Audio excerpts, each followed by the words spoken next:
আমার নাম বিচারপতি শামসুদ্দিন চৌধুরী মানিক।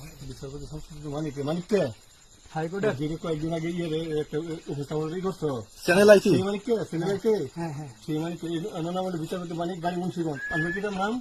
পিতার নাম মরহুম আব্দুল হাকিম চৌধুরী। আব্দুল হাকিম চৌধুরী। গুড। জি, আপনি এই যে পালাইতেছেন কেন বলেন? ভয়ে পালাইতেছি কার বইয়ে? আর প্রশাসনের ভয়ে। অসংখ্য বইয়ে ওই একটা মেয়ে যে বলছিলেন যে ইয়ের বাচ্চা দীপ্তি চৌধুরী। এটা আমি খবর চেয়েছি। হ্যাঁ? আমি বলি আপনাদের, আমি এই যে দেখাচ্ছি, আমি হ্যাঁ ইয়ে রোগী। কিসের? আমি তো কত রুগী নেই, মিডিয়াতে তো খুব সুন্দর। আচ্ছা আচ্ছা শোনেন শাহিন সাহেব, একটু শোনো।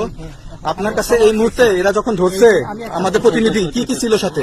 আমার সাথে কি কি ছিল এটা বলেন। আমার সাথে ছিল ব্রিটিশ পাসপোর্ট, হ্যাঁ, বাংলা পাসপোর্ট, বাংলা পাসপোর্ট, টাকা টাকা, আর কয়টা ই কার্ড, ডেবিট কার্ড আর ই কার্ড, কি বলে আমার ভিডিও করতেছে।